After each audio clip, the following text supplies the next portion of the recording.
Olá, gente bonita, tudo bem? Estamos aqui finalizando aí saúde mental, né? Pela graça de Deus. Esse vídeo hoje eu vou falar sobre assistência de enfermagem no tratamento de drogas psicotrópicas, né? Por drogas psicotrópicas, que a gente chama de psicofármacos, né? Que são aquelas pessoas que têm. Esqueci, mas vou lembrar. Que tem dependência química por medicamentos, né? Hipocondríaca e principalmente por psicotrópicos, né? Então, com o avanço aí da psiquiatria, né? Toda a equipe de enfermagem, né? Tem um conhecimento sobre as drogas, né? A gente não tá falando de drogas ilícitas, nós estamos falando de medicamentos, tá? Depois a gente vai entrar nessa parte aí de drogas ilícitas. E aí a gente tem que saber, lógico, os mecanismos de ação, os efeitos desejados e efeitos colaterais de cada medicamento, né? E o porquê que a gente usa essas drogas psicotrópicas, né? E nós, da área da enfermagem, tanto médicos também, nós temos maior acesso sobre isso, né? E por incrível que pareça, dentro dos hospitais também a gente tem um controle bem rigoroso, mas tem algumas pessoas que conseguem ainda burlar todo esse sistema e utilizar essas drogas com muito mais vezes, né? Com muito mais rotina. Então a gente precisa ficar de olho, porque isso é um problema, né? É uma doença psicológica. E sempre, às vezes, essas pessoas são dependentes porque tiveram algum trauma, algum acidente, ou desenvolveram alguns distúrbios psiquiátricos, né? Até mesmo decorrente da área da saúde, e aí com isso, né, começa a se usar os medicamentos em grande escala, né? Então, qual que é a nossa assistência no geral? Então, a gente tem que conhecer os medicamentos que estão sendo administrados, tá? Suas ações e seus efeitos, tá? Uma coisa que eu não sei se vocês já sabem, se vocês tiverem farmácia ou se vocês conseguirem entender, que efeito colateral é diferente de você ter uma reação alérgica. Efeito colateral é quando você toma um Buscopan, por exemplo, e ele seca a boca, né? Quando você toma o Tramal, se você tomar o Tramal, que é um psicotrópico, e ele dá ânsia de vômito, né? Ele tá fazendo o efeito colateral do medicamento. Agora, se você começa com edema, começa a ficar todo vermelho, inchado, ter urticária, essas coisas, aí isso é uma reação alérgica, tá? Então a gente tem que saber diferenciar aí. Observar dose, dosagem, horário, via de administração, observar detalhadamente a prescrição e o comportamento, tá, desses pacientes. Em casos de efeitos colaterais, fazer pelo paciente o que não consegue fazer por si só, né? Observar e anotar as eliminações, controle diário de sinais vitais e peso semanal, tá? Verificar se o paciente está tomando realmente a medicação, né? Porque a gente pega, às vezes, o paciente escondendo debaixo da língua, né? Escondendo no céu da boca, joga debaixo da cama, dá para outra pessoa, né? Então, todas essas coisas a gente vai ter que observar, tá? Ah, professora, mas como que eu vou fazer isso? Tem que mostrar a língua, ó, mostra que você engoliu, ó, é assim mesmo, viu, gente? Que nem criança. Verificar se o paciente está tomando realmente a medicação, oferecer líquidos, né? Porque tem alguns medicamentos, principalmente psicotrópicos, que dá muita sede, tá?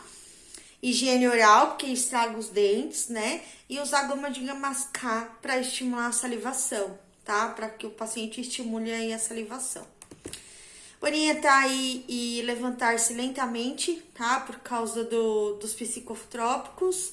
Observar o paciente apresenta reação de fotossensibilidade, né? Se ele fica querendo ficar só no escuro, né? Na suspeita de gravidez, tem que interromper o uso do medicamento. Orientar o paciente à medida que os efeitos colaterais forem surgindo, né?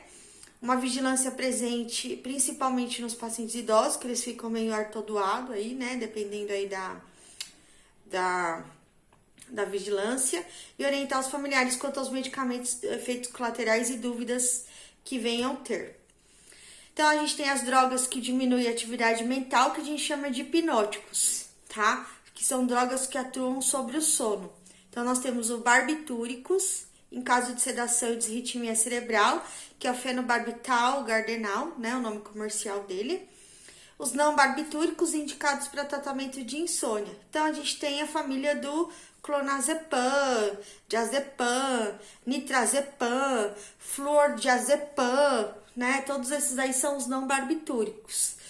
Então, a gente pede para oferecer a medicação no momento que o paciente fosse deitar, porque esse efeito colateral dura 60 minutos, tá? E observar e anotar o padrão de sono. Nós temos os antipsicóticos, que são os neurolépticos, tá? São drogas que atuam no sistema nervoso central, agem reduzindo sintomas de alucinações, ideias delirantes e delírios, entre outros. Aí tem uma série de medicamentos, Apliquitil, Neosine, Aldol, Risperdal, que é o Rispidona, o Haloperidol, que é o Aldol, Clozapina, que é o Leponex. E aí tem vários medicamentos aí no slide, vocês vão ver que tem vários nomes, tá bom? Os efeitos colaterais mais comuns são hipotensão, né, a pressão abaixa, hipotensão ortostática, quando o paciente levanta rápido demais, né, aumento de peso, porque aumenta o apetite, alterações de pulso e temperatura, diminuição da iniciativa, lentidão motora, tá, redução da mímica facial, né, inclusive o piscar dos olhos, né, que o paciente fica muito tempo com o olho estagnado, parado, né, sonolência, movimentos anormais como tremores, né, mioclonias, acatícia, distonias e crises oculógicas, que são tremores, tá? A pálpebra fica tremendo, o paciente fica às vezes tremendo, tendo alguns espasmos, tá? Icterícia, galactorreia e prurido, tá? Reações alérgicas, inclusive ao sistema tocar na droga, náuseas e vômitos, obstipação intestinal, distúrbios visuais, né, ansiedade e lentidão no curso do pensamento, né? Como assim?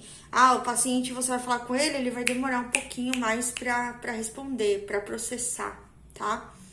Cuidados específicos, observar, anotar e tomar medidas cabíveis quando surgirem efeitos colaterais, auxiliar o paciente nos cuidados da higiene, alimentação, caso seja necessário, e ocupá-los aí durante o dia, tá? Orientar para evitar mudanças bruscas de decúbito, de levantar muito rápido e rigorosamente os sinais vitais. Nós temos os tranquilizantes, que são os ansiolíticos, né? Que são drogas que provocam a redução da tensão emocional e da ansiedade. Nós temos o diazepam, lorazepam e o bromazepam, tá? Efeitos mais comuns, hipotensão ortostática, principalmente por via parenteral, quando é feito na veia.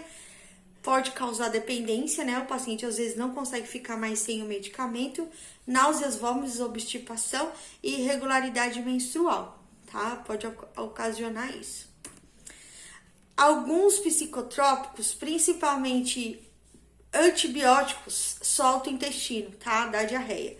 E muitos psicotrópicos, quase a maioria, eles prendem o intestino. Então, se a pessoa já tem dificuldade para ir no banheiro, vai ficar pior. Então, por isso que a gente orienta também a ingesta de água, tá? Então, os cuidados mais específicos, né? Em caso de medicação parenteral, que é na veia, orientar o paciente a permanecer sentado ou deitado, tá? De 30 a 60 minutos. Orientá-lo para tomar as medicações prescritas, tá? Existe problema de dependência, aí eles não conseguem dormir com aí eles vão tomando 2, 3, 4 de uma vez, tá?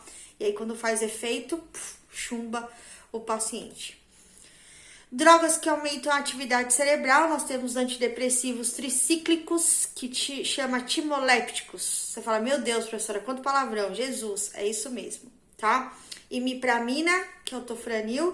Preciso decorar tudo isso? Às vezes, tá? É interessante, certo? Para vocês saberem o que você tá dando pro paciente e você explicar os efeitos colaterais. Hipotensão ortostática, obstipação, oligúria, hipertensão arterial, sonolência, principalmente no início do tratamento, secura na boca, dificuldade de acomodação visual, tá? O paciente tem dificuldade de focar o olho, né? E às vezes ele vai falar, não, aí você vai ver que às vezes ele tá até olhando pra você assim, ó, né? Tá tentando achar o foco, né? Pra tentar enxergar você direitinho.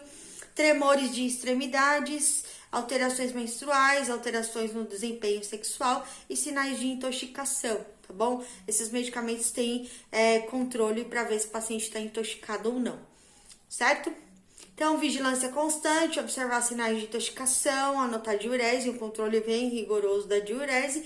E esses medicamentos eles demoram 15 dias para começar a fazer o efeito desejado. Portanto, deve-se orientar o paciente e a família a respeito, tá? Porque provavelmente ele vai voltar e falar, não tá adiantando nada, tá? Inibidores da monoaminoxidase. Nossa, fala, professora, pelo amor de Deus, né? Tem isso? Tem. São os timeréticos. São também drogas que agem sobre o humor, né? São antidepressivos, geralmente quando os timolépticos não surtem efeitos. Então, nós temos aí uns medicamentos mais potentes, né? Os antidepressivos que mais a gente usa é sibutramina não, fluoxetina, sertralina, né? Tem uns outros chamados de Equilide, mas não causa efeito, aí tem que ser um pouquinho mais pesadinho, né? E aí tem que tomar cuidado com os efeitos colaterais, certo? Porém, essas drogas aumentam a potência de outras, como analgésicos, anestésicos e timolépticos, entre outros. Então, a gente não pode, às vezes, associar, porque vai potencializar o efeito, tá? Também provoca o aumento da tiramina no organismo, que pode causar crise hipertensiva, certo? Que é uma substância aí do nosso organismo. Cuidados específicos, além dos citados, né? Nós temos aí observar o uso de medicamentos que podem ser potencializados, né? A gente não veicular, analgésico, né? Essas coisas. Colocar aviso na papeleta caso tenha alguma cirurgia não programada. Evitar o uso abusivo de alimentos que contenham tiramina, tá? Que é chocolate, vagem, frutos do mar, bebidas fermentadas. Geralmente, hospitais já têm uma dieta própria, tá? Para esses pacientes. Segundo a literatura, seus efeitos são mínimos, né? Menos, né? Que a fluoxetina, o citalopram, a sertralina, tá? Observar alterações de comportamento, como ansiedade e insônia, o aumento deles, tá? Sinais de mania e hipomania. Observar e orientar em caso de pacientes com histórias de convulsão, que pode desenvolver novas crises. Observar quanto à diminuição do desempenho cognitivo e motor, principalmente nas primeiras semanas. Surgem também medicamentos utilizados como estabilizantes de humor, o lítio, tá? O carbonato de lítio. Esse carbonato de lítio, gente, ele é muito perigoso. E ele precisa ser controlado, porque ele dá intoxicação assim, ó, tá? Então, às vezes, o paciente interna por causa da intoxicação por lítio.